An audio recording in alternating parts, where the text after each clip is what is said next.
American giant 6606 নিয়ে প্রবেশ করলো নাটোর স্টেশনের 1 নম্বর প্ল্যাটফর্ম ধরে। ট্রেন নাম্বার 705 আপ একতা এক্সপ্রেস।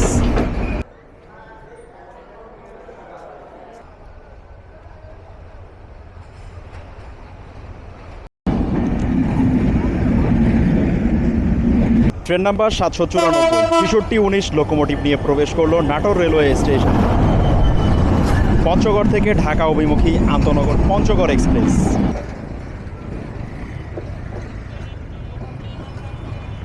এই সম্পূর্ণ ভিডিও জুড়ে আপনাদের সাথে রয়েছি হোস্ট আমি মাহিম, আর আপনারা দেখছেন মাহিম ট্রাভেলার।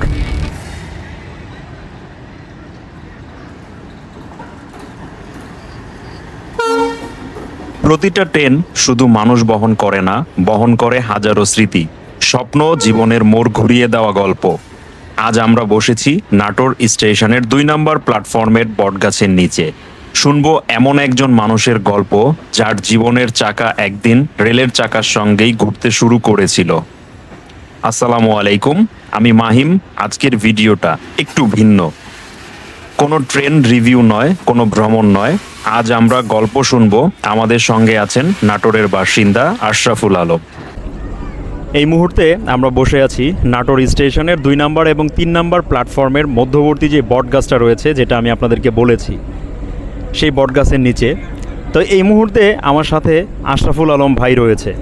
তার কাছ থেকে তার ছোটোবেলার কিছু ইতিহাস বা হিস্ট্রি আমরা শুনবো। তার জীবনে আসলে রেলের চাকা কিভাবে ঘুরেছে, সে কিভাবে এই রেলের প্রতি এত ভালোবাসা তার মনের ভিতরে জমা করে রেখেছে।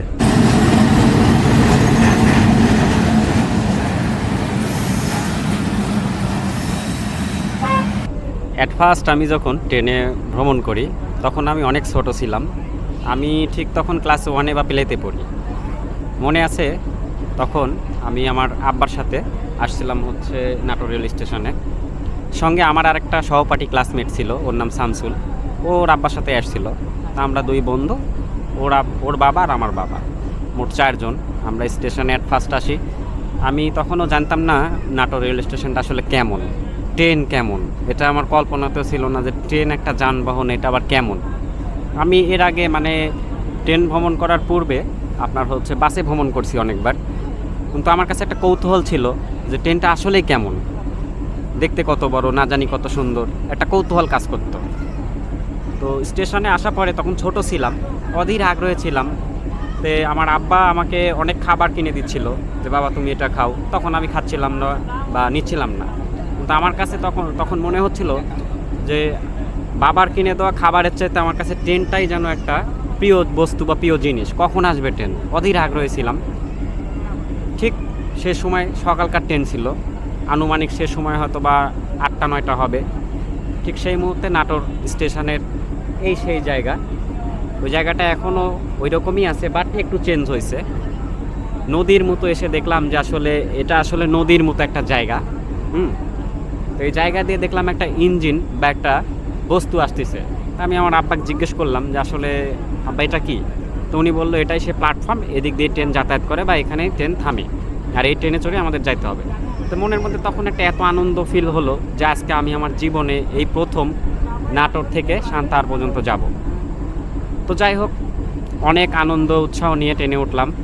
ট্রেনে ওঠার পরে ট্রেনের যে সে সময়কার মোটামুটি সিট ব্যবস্থা আমার কাছে খুবই ভালো লেগেছিল। এবং আমি যখন ট্রেনে বসলাম, জানালার পাশে আমাদের সিট পড়েছিল। তা আমি আমার আব্বাকে বললাম যে আমি জানালার পাশে বসব। তো জানালার পাশে বসে আমি যাচ্ছিলাম। ঠিক হচ্ছে আমি যখন মাদনগর স্টেশনটা পাই বা তার আগে, আমার ছোটোবেলার কাহিনী তো অতটা মনে ছিল না, ঠিক দেখলাম যে পূর্ব দিকে একটা বিল, এবং ট্রেনটা ওই সময় দেখলাম অনেকটা স্লো যাচ্ছিল, কেননা প্রচণ্ড ঢেউ আসতেছিল। ওটা পাটুল হালতি বিল বা চলন বিল যেটা আপনারা বলেন। প্রচণ্ড ঢেউ আসে, ওই রেল লাইনের বাতায় লাগতেছিল। এবং আমি দেখলাম যে বাতাতে হচ্ছে বস্তা বেঁধে রাখা ছিল, মানে বস্তা ফেলে রাখা ছিল যাতে লাইনের জন্য কোনো ক্ষতি না হয়। তখন আমার মনে কৌতূহল হলো হয়তোবা এই জন্যে ট্রেনটা তখন স্লো যাচ্ছিল। তো যাই হোক, সান্তাহার পর্যন্ত যাতায়াত করছিলাম। আমরা সান্তাহার স্টেশনে গিয়ে নামছিলাম। ওটাই আমার জীবনের প্রথম সান্তাহার স্টেশন। কেমন সান্তাহারের কালচার কেমন, সান্তাহার স্টেশনটা আমি ঘুরলাম আব্বার সাথে। ঘোরা পরে আবারও ব্যাক করলাম ট্রেনে করেই নাটোরে। তো ওই দিনটা আমার মানে আসলে একটা স্মরণীয় দিন, আমি কখনো ভুলতে পারবো না। ওই দিনটার কথা মনে হলো, আমার আব্বা এখন জীবিত নাই। আমি যখনই স্টেশনে আসি বা আমি কোথাও যখন ট্রেনে ভ্রমণ করি, আমার ওই দিনটার কথা মনে হয় যে আসলে আমি একটা সময় আমার লাইফে প্রথম আমি আমার আব্বার সাথেই ট্রেনে ভ্রমণ করেছিলাম। তো ওই দিনটা আমি কখনো ভুলতে পারবো না। এটা আসলে আমার লাইফের সারা জীবন, আমি যতদিন বাঁচবো, যতদিন ট্রেনে ভ্রমণ করব, ততদিন আমার ওই কথা মনে হয় যে আমি ফার্স্ট আমার আব্বার সাথে নাটোর থেকে সান্তাহার পর্যন্ত একটা ট্রেনে ভ্রমণ করেছিলাম। ছোটোবেলার স্মৃতি, এটা আসলে কখনো ভোলার মতো নয়। অনেক আবেগ, অনেক স্মৃতি রয়েছে, হয়তোবা আমি মৃত্যুর আগ পর্যন্ত আমার এই স্মৃতি থেকেই যাবে। তো প্রত্যেকটা মানুষেরই কোনো না কোনো ট্রেন ভ্রমণ নিয়ে একটা গল্প থাকে, আমার লাইফের গল্প এটাই। আর বাসে অনেক যাতায়াত করছি, বাট আমি বাসে ভ্রমণ করতে পারতাম না, যাত্রাপথে বমি করতাম, কিন্তু ট্রেনে আমার ওই জিনিসটা কখনোই হয় নাই।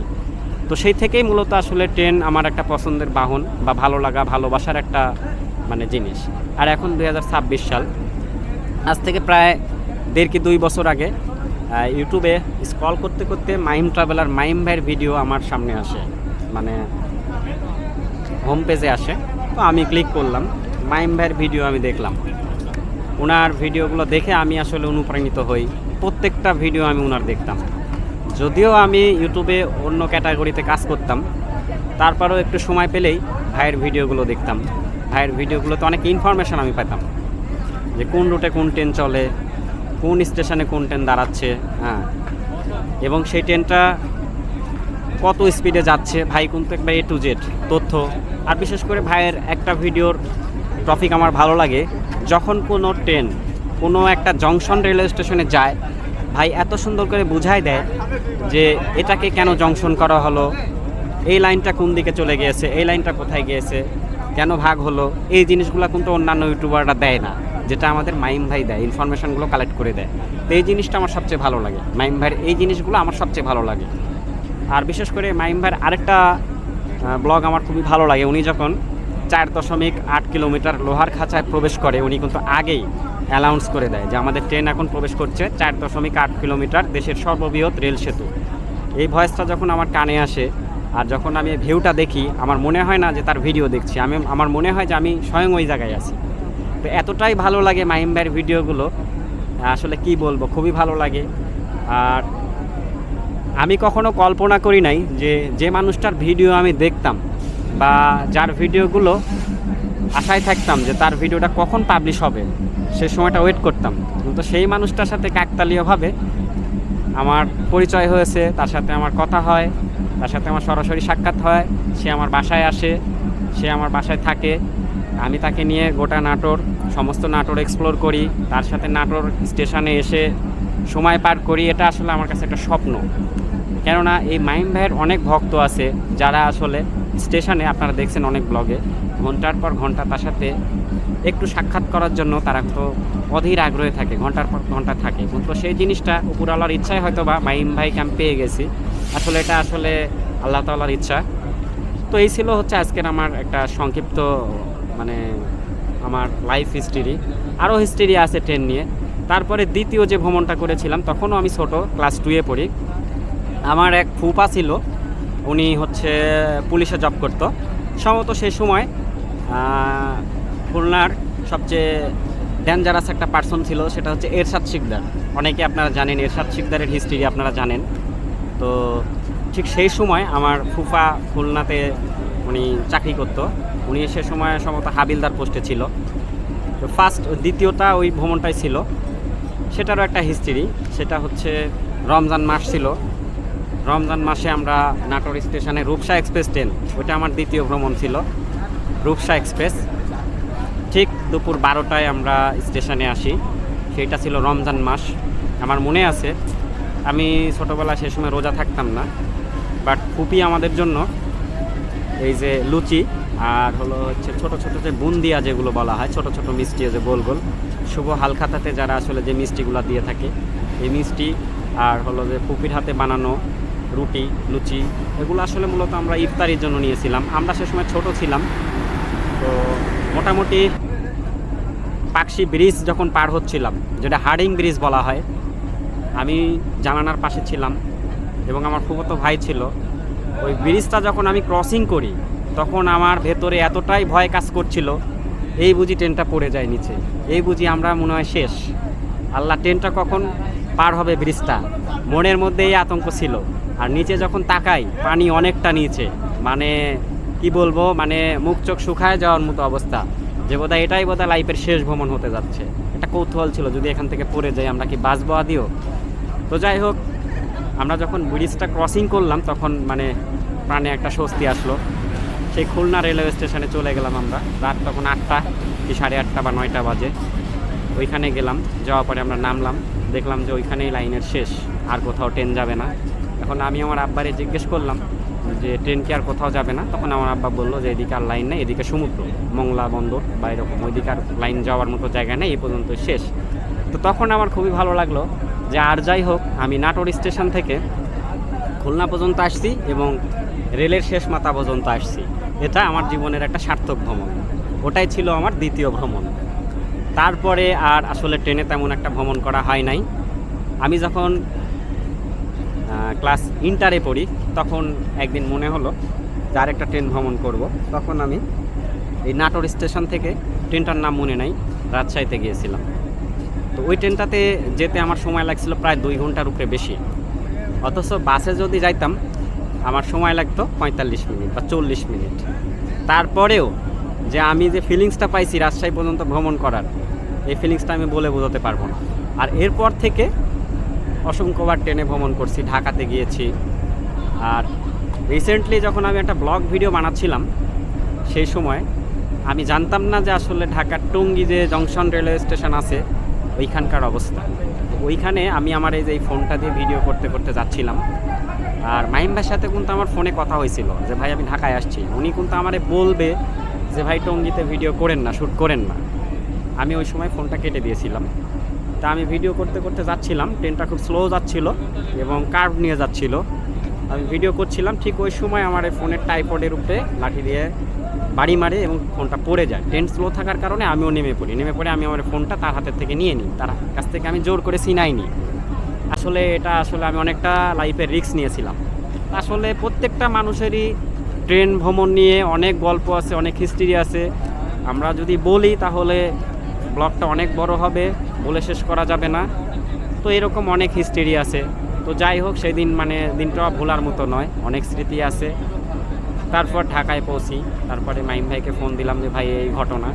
তো যাই হোক, এরপর থেকে যখন আমি ঢাকা থেকে নাটোরে আসি বা নাটোর থেকে ঢাকায় যাই, টঙ্গী স্টেশনে আমি ভুলেও ক্যামেরা অন করি না, যদিও অন করি একদম জানালার সাথে থেকে এবং সতর্কভাবে ভিডিও শ্যুট করি।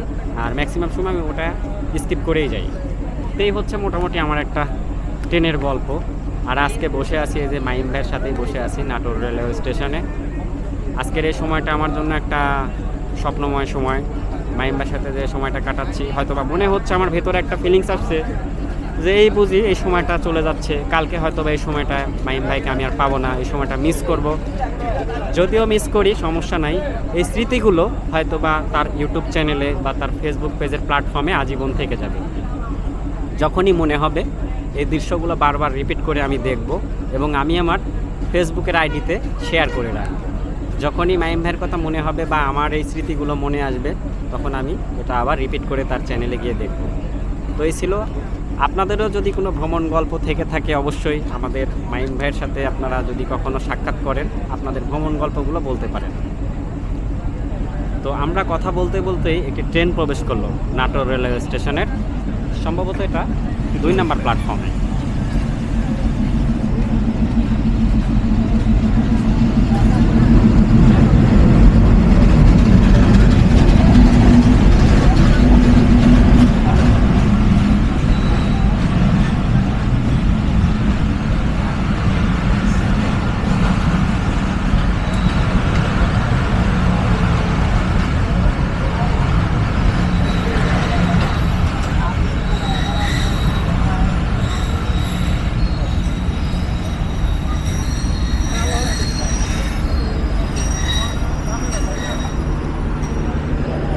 সীমান্তবর্তী চিলাহাটি রেলওয়ে স্টেশন থেকে ছেড়ে এসেছে রাজশাহী অভিমুখী আন্তনগর তিতুমির এক্সপ্রেস।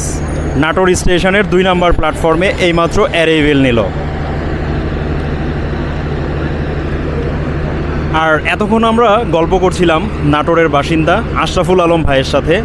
তার কাছ থেকে জানলাম তার জীবনে আসলে রেলের চাকাটা কিভাবে ঘুরেছিল, সে কিভাবে এই ট্রেনের প্রতি এত আসক্ত হলো এবং তার জীবনে ঘটে যাওয়া বেশ কিছু স্মরণীয় মুহূর্ত, ঘটনা এবং এই রেল যাত্রাটা আসলে তার কাছে কেমন লাগে সব কিছুই। তো এইরকম আপনাদের যদি কারো রেল নিয়ে গল্প থাকে সেটাও চাইলে শেয়ার করতে পারেন মাহিম ট্রাভেলারের সাথে আপনাদের পছন্দের কোনো হোম স্টেশনে। আশা রাখছি যে এইরকম কিছু এপিসোড আমরা সিরিজ আকারে করব।